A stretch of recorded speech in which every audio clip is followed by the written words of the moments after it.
was Christmas on the island of Sodor. All the engines were working hard.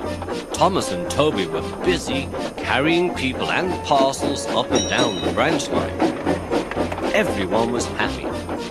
Only the coaches, Annie and Clarabelle, were complaining. It's always the same before Christmas, they groaned. We feel so full. We feel so full. Oh, come on, said Thomas. Where's your festive spirit? Christmas Day is almost here. By the side of the track was a lonely little cottage with a familiar figure waving to them. It's Mrs. Kindly, whistled Thomas. Peep, peep, Happy Christmas. Thomas always felt better for seeing Mrs. Kindly. Christmas just wouldn't be Christmas without Mrs. Kindly. When work was over, Thomas went to see the other engines. Their coats had been polished and they felt very proud of themselves. Huh, said Gordon, just look at us. Your driver will have to work fast to get you to look as smart as us. Never mind that, replied Thomas. I've something important to say. Do you realize it's a whole year since Mrs. Kindly saved us from a nasty accident? Remember when she was ill in bed and... Yes, of course, interrupted Edward. You told us how she waved her red dressing gown out of her window to warn you about a landslide on the line ahead. And you and Toby gave her presents, Percy joined in. And the fat controller sent her to Bournemouth to get better.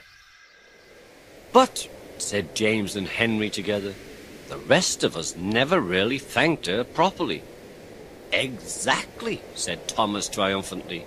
So now I think we should all give her a special Christmas party. The drivers felt sure that the fat controller would agree, as indeed he did. Everyone was looking forward to the party, and the engines were soon making plans. Then suddenly silence fell. The fat controller had bad news. The weather's changed, he said. Mrs. Kindly is all snowed up. Toby says he will help to rescue her. You must help too, Thomas. There's no party unless you do. Thomas hated snow, but he said bravely, I'll try, sir. We must rescue her. We must. There's a good engine, smiled the fat controller. You and Toby will manage splendidly.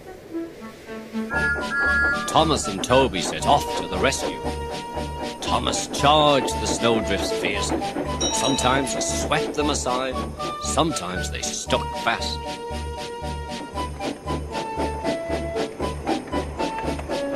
When they came to the cutting near the cottage, they could go no further. Look at that, exclaimed Thomas's fireman. Peep, peep, peep, here we are, whistled Thomas. The snow was so deep round the house that the answering wave had to come from an upstairs window. Toot, toot, toot! So are we, came a voice from behind the cottage. That's Terence, said Thomas excitedly. He's come to help too. Sure enough, Terence had a snowplow and was working hard to clear a path to the railway line and safety.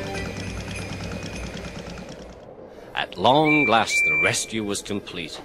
Percy arrived to take the tired workmen home. Terence said goodbye to Mrs. Kindly and promised to take care of her cottage as he watched them all set off. The engines made good time. No more snow had fallen, but the yard was dark when they arrived at Tidmouth. There was no one to be seen. Thomas's heart sank. Suddenly, all the lights went on. What a marvellous sight awaited Mrs. Kindly. Well done, said the fat controller, smiling happily. I'm really proud of you all. Mrs. Kindly especially thanked the smaller engines. Thomas and Toby are old friends, she said.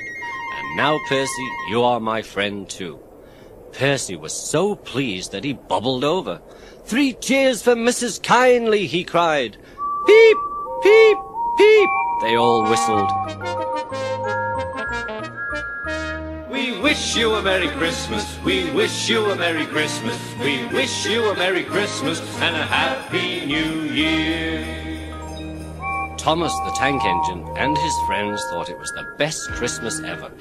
and Mrs. Kindly could think of nowhere she would rather live than here with them on the island of Sodor.